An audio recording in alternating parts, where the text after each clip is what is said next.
You gotta repent, sir, for murdering babies. Why? Because it's a sin before God. Why? Wow. Stinky breath. Yeah, Why? that's pretty evil of you, sir. Yeah, I am. And I hope and pray that you... Yeah. Well, that's what you do to babies, huh? Yeah, I love it. You love it, huh? Yeah, I do. Okay, I hope that you come to Christ, sir. Oh, I never go to Christ. I hope that you come to Christ, No, sir. I don't go to Christ. Yeah, I don't listen to Christ. You will have a darkened heart, sir. I do have a darkened heart. Yeah. You have a darkened heart. I do, very, very much so. And you will stand before God in judgment Yes, day. I will. Every day. You will stand before God in judgment. Yes, I will. Every day. All of the babies that I you love have it. killed. I love it. Yeah, keep tearing the babies Yeah, apart. I will. Keep tearing the babies I apart. will. Keep tearing the babies apart. Yes, sir. The babies, their blood streams from the ground. Their blood streams from the ground. You are a murderer, sir. You are a murderer. As the Donald Trump rally got underway this weekend at the Treasure Island Hotel and Casino, a young man approached a police officer stationed at the event and asked for an autograph. Then, without warning, the man went for the officer's gun, trying to take it away, only to be quickly subdued. Authorities now say that Michael Sanford, 19, allegedly told the Secret Service that this was an attempt to kill Trump. A complaint obtained by ABC News claims Sanford, who has a British driver's license, had been planning to assassinate Trump for about a year. He allegedly told the Secret Service he had driven from California to Las Vegas on June 16th to kill Trump after seeing news reports that the candidate would be there. A day later, he went to a Vegas gun range to learn how to shoot. It's the latest security scare involving Trump, who also had a man try to rush the stage of an Ohio rally in March.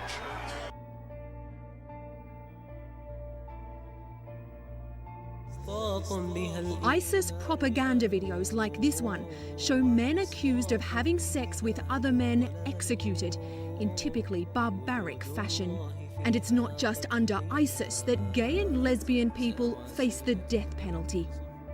Same-sex sexual relations are illegal in more than 70 countries, but only in 7 predominantly Muslim states can you be sentenced to death for it. Ramtin Ebrahimipour told us he fled Iran last year after spending 3 months in prison for handing out leaflets against homophobia.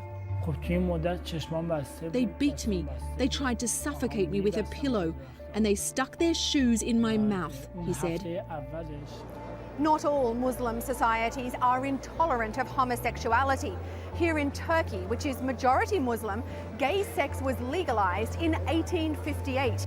That's nearly 150 years before it finally became legal in all American states. Their sign said, "Our anger has reached its limit. Marines out." And they made sure nothing was lost in translation. We have been enduring cruel treatment over 70 years. The demands are decades old, but the recent rape and murder of a 20-year-old woman has renewed fury. What happened to her could have happened to me, said this student activist. Ex-Marine Kenneth Shinzado, a civilian base worker, is a prime suspect. He's been charged with abandoning the body in this park and is awaiting other charges. We're all equally horrified.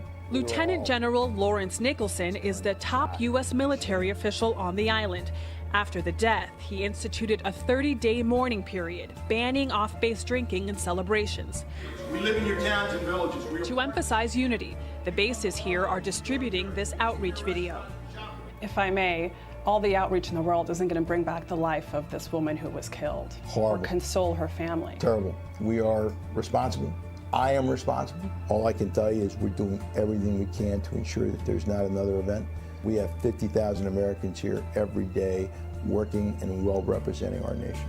A very disturbing investigation this morning in Pennsylvania after 12 Amish girls were found at a home outside of Philadelphia.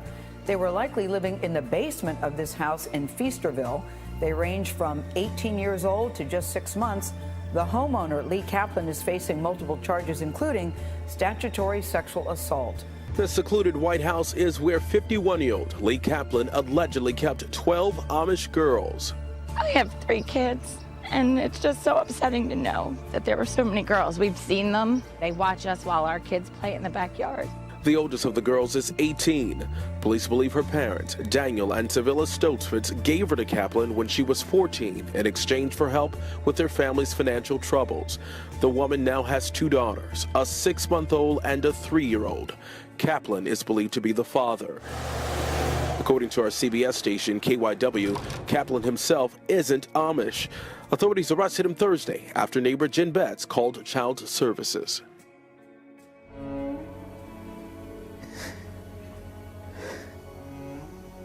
With his voice quivering and tears filling his eyes, Mushtaq Faisal said he had no choice but to leave Pakistan. My life is full of challenges. Muslim neighbors accused the young Christian of tearing pages from the Quran, so they wanted his family killed. I was so scared. I told them I would never do anything like that to their holy book, but they didn't believe me. Fearing for their lives, Faisal took his wife Samina, son Joshua, and fled to Thailand with hopes of starting a new life free from Islamic death threats. The moment we arrived in Thailand, I submitted our asylum application with the UN. But 6 months after arriving in country, Faisal still had not heard back from the UN's agency responsible for protecting refugees. And with the family's 3-month tourist visa expired, the Thai government sent immigration police after them. I was not at home when the Thai police came to our apartment. My wife told them she was a heart patient and that they should not arrest her, but they didn't listen.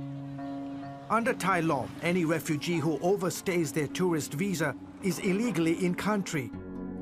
The arrested, like Samina, are taken in caged vans to an immigration detention center, or IDC. She was okay for the first 3 days, but then she got very ill on December 20th. Faisal pleaded with the UN to help his sick wife. I kept asking, I kept crying, but they did not listen to me. He begged detention guards to give her heart medications.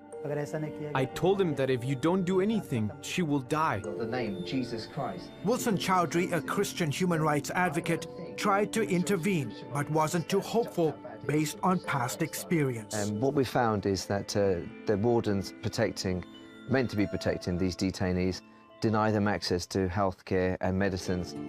His group and others obtained images showing inhumane conditions inside the IDC facility, including of men chained like dogs. The stench as you walk in is overpowering. The toilets, there are 2 toilets to serve over 200 people. And in some cases, 200 people crammed in rooms that barely fit 100. So they're sleeping one on top of each other, or they'll be sleeping crouching or standing up. On December 30th, 2015, the UN finally responded to Faisal, but with news that his wife Samina had died.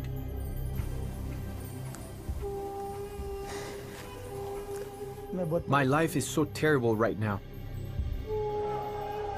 We face so many difficulties in Pakistan, and that's why we escaped to Thailand. Now I'm here, and my wife is dead. What am I supposed to do?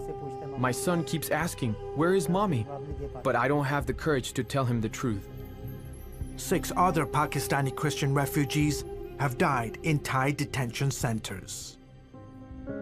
More than 100,000 Pakistanis have fled their homeland because of rising Islamic violence. Reports say nearly 11,000 are in Thailand, many of them Christians. The problem is the government here doesn't want any refugees from anywhere. And since Thailand is not a signatory to a UN agreement on asylum seekers, folks like George Naz face a precarious future. We were treated as second-class citizens in Pakistan. Now we come here and we face similar conditions. Naz is a wanted man in Pakistan. In 2013, he was accused of blasphemy by an Islamic court, but escaped to Thailand. For now, he hides and waits. An illegal, with no right to work, no access to schools or hospitals. I'm scared to go outside my building because the immigration police or army can arrest me at any moment. CBN News visited a housing complex in Bangkok where scores of Pakistani Christian families are crammed into small apartments, many living illegally. For example, we live in one room with 4 other families. Our kids cannot go to school because they are also considered illegal. So the whole day we just sit at home. For a few hours on Sunday morning, a handful of Pakistani Christian families brave arrest